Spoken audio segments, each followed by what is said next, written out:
আসসালামু আলাইকুম মুসলমান ভাই ও বন্ধুরা।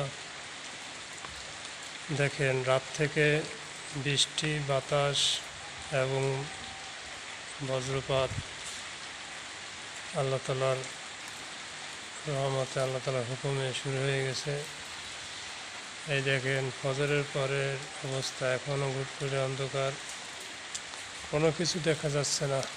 দেখেন, অন্ধকার, এখন তো ফাঁস হয়ে যাওয়ার কথা, আবার আল্লাহ সুবহানাহু ওয়া তাআলা অন্ধকার করে রেখেছে।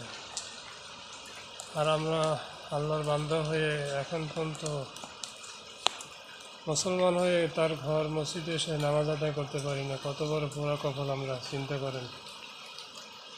আমরা যদি মৃত্যুর আগ পর্যন্ত আল্লাহ তাআলা যে হুকুম করেছে সেই হুকুম পালন করে যেতে পারতাম, তো আল্লাহর রহমতে মৃত্যুর পরে যে জিন্দিগি আছে সেই জিন্দিগির ভিতরে শান্তি আর শান্তি পেতাম।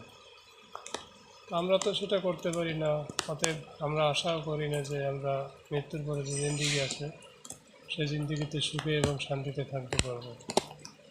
যদি আমি দুনিয়ার বুকে আল্লাহ তালার হুকুম, আল্লাহ তালার হাকাম, নবীর সুন্নত সঠিক মতো মানতে পারতাম, তাহলে আমি আশা করতে পারি যে ইনশাআল্লাহ মৃত্যুর পরে যে জিন্দিগি আছে সেই জিন্দিগিতে সুখ, শান্তি, আরাম, আয়েশে কাটাতে পারবো। অন্যথায় আমাদের কোনো উপায় থাকবে না যদি আল্লাহ তালা আমাদের পরে রহমত না করে, আমাদেরকে দয়া না করে।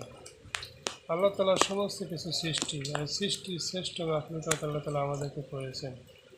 এই জন্য ভাই ও বন্ধু মুসলমান, আমরা সবাই সর্বদা আল্লাহর হুকুমকে সামনে রেখে সমস্ত কাজ করার চেষ্টা করব। আর একটা কথা বিশেষ করে না বললে নয়, মসজিদের ইমাম সাহেব, মুয়াজ্জিন সাহেব, এনাদেরকে সম্মান দেওয়ার চেষ্টা করব। এনাদের কথার পরে কথা বলার কোনো দরকার হবে না, কারণ একটা মসজিদের ইমাম সেই এলাকার কথা, সেই এলাকার চেয়ারম্যান, তাই মনে করা দরকার। কিন্তু আমরা সেটা করতে পারতেছি না মুসলমান ভাই ও বন্ধুরা। ওই দেখেন, এক মুরব্বী আসতেছে অন্ধকারে, দেখা যাচ্ছে না, নামাজ পড়ে আসছে। আমরা আলহামদুলিল্লাহ নামাজ পড়ে আসছি, আল্লাহ তাআলার হুকুম আদায় করেছি। এই যে দেখেন, মুরব্বী ছাতি নিয়ে যাচ্ছে, এই যে দেখেন, ঠিক আছে, এই যে ছাতি নিয়ে যাচ্ছে, দেখেন।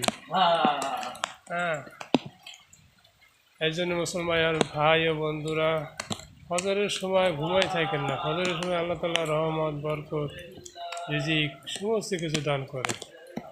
ফজরের আগে ঘুম থেকে উঠে উযু কালাম করে নামাজ পড়তে মসজিদের দিকে যাবেন সবাই ইনশাআল্লাহ। আল্লাহ তাআলা আমাদেরকে কবুল করুক, আমিন।